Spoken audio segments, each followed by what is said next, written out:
Hi guys, totoo pala yung sinasabi nila na habang ikaw ay kumakain, huwag kang magsasalita kasi pangit pakinggan. Panoorin niyo yung bidyong ito.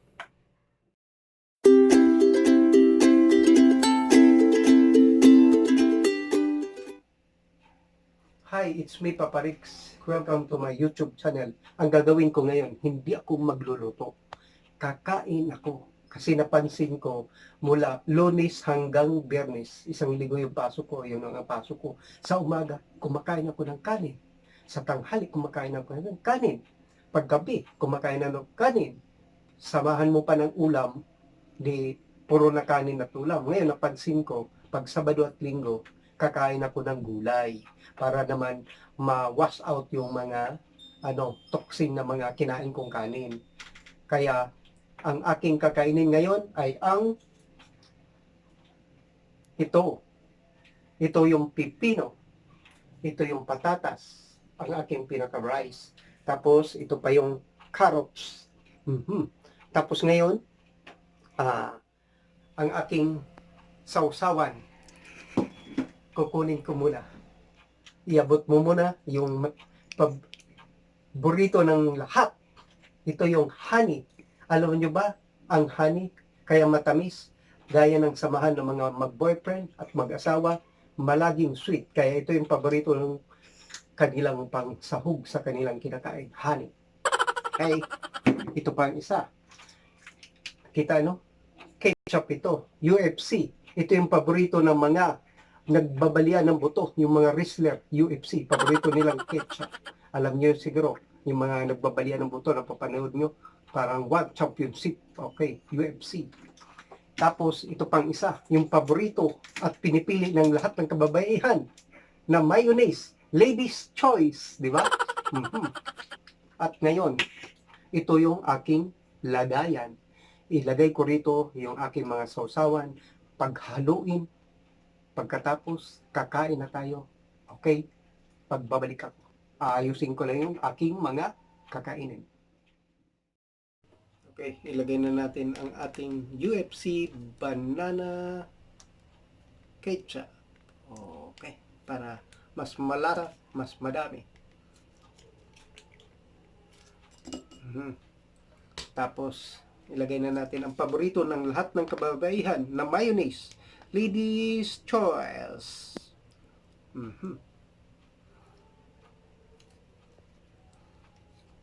Okay, tapos yung mga samahan ng mga mag-asawa at mag-sweetheart, tawagan nila na, Honey!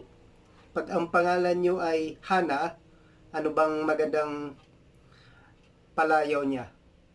Ang magandang palayaw niya ay, Honey! Matulog na tayo! Okay, ngayon, atin na itong paghaluin. Yan. Sa iba, tinatawag nila itong 100 island. Hindi ko nga alam kung bakit eh. Tapos nakikita ko rin to sa mga restaurant na ganito yung kanilang sausawan. Ngayon, subukan na natin kainin. Hawakan mo nga ito, Inday. At ito na, umpisan ko na. Tapos ito, sausaw ko na. Yan.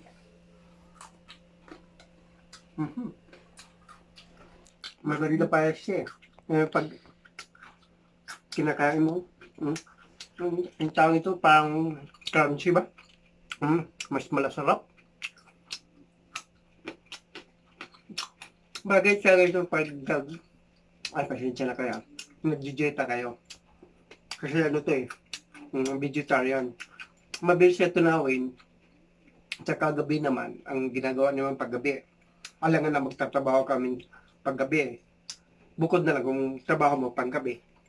Pero pag wala ka namang ginawa, siyempre matutulog ka na lang. Itong magandang kainin nyo, nag-dieta kayo. Sarap kaya kainin. Kapag sausawan nyo pa, yung mayonnaise, UFC tsaka honey, masyadong malasa. Siguro naman, masarap ang tulog nyo. Tapos, minsan kasi pagkanin, kinakain natin tsaka ulam, marami tayong nakakain. Minsan hirap tayong huminga. Pero ito, malambot lang siya. Mabilis gilingin sa atin tiyan. Kaya hindi tayo hirap mag ano. Uy, sinasawsaw ko pero okay lang.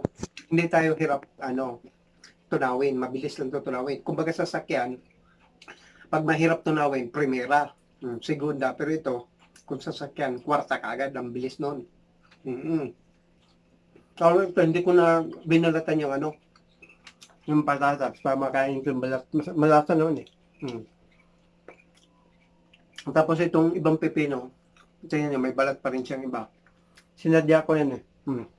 Tapos ngayon, sasawsaw natin ng gano'n, no? Tapos kakain nga gano'n, no? Masarap, kaya yung nagpapalasa ito, itong sawsawan, kaya marami kang nakakain. Kaya yung pakiramdam mo, hindi mabigat sa hindi mabigat sa tiyan. Magaan lang, tapos ang gagawin mo, unom ka lang ng gatas o kaya maraming tubig.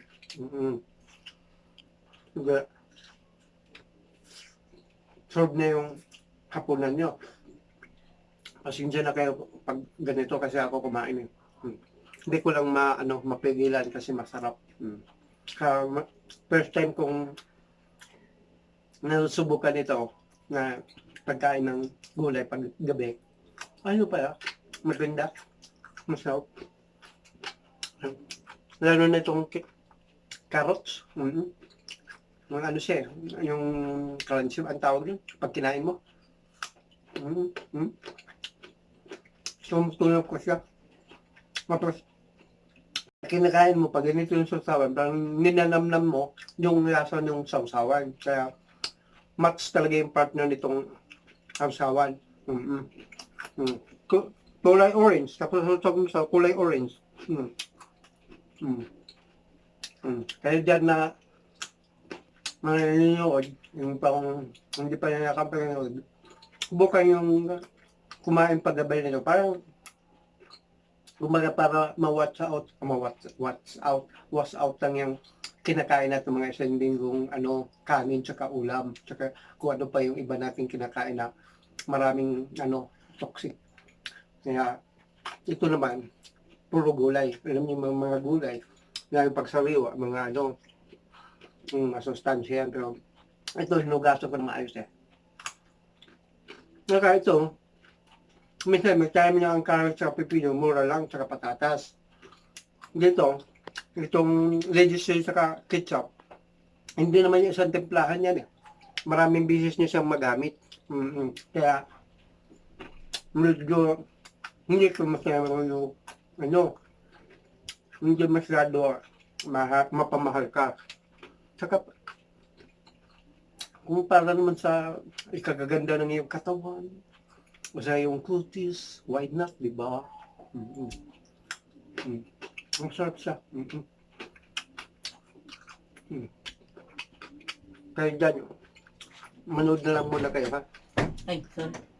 Kasi mamaya, meron pa akong idagdag na mga kwentong dagdag kalaman. Kaya, panoorin nyo na lang ako. Kung gusto nyo magkaroon ng ganito, gayahin nyo ako. Kainin nyo, may nice. Kaya may ketchup. Ganun lang yan. Huwag na kayo mahiya na kumain ng ganito.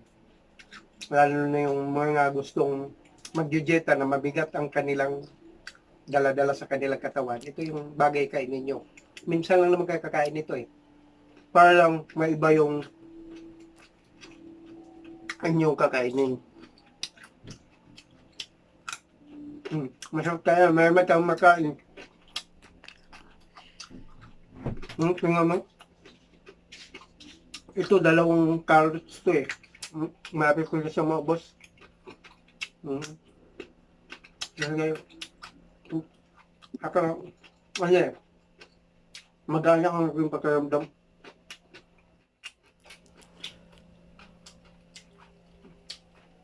Kaya kayong gustong mag-dieta, subukan nyo naman. Baka magustuhan nyo, pwede nyo sanayin yung sarili nyo sa ganitong pagkain. Kasi sa akin, magustuhan ko ito, magandang pakiramdam ko.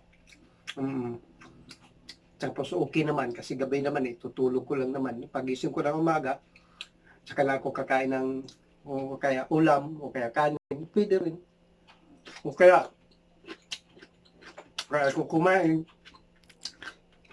ng kanin at ulam, ganito pa rin. Okay pa rin.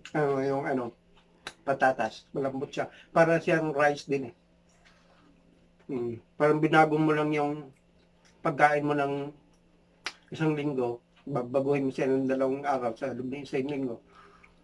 Mas makakabuti siguro. Okay, mamaya magbabalik ako kasi marami pa to Okay. Hello guys. Naubos ko na ang lahat. Nag-iisa na lang ito sa sobrang sarap at ganda ng aking pakiramdam. Haka, may isa pang sasabihin sa inyo.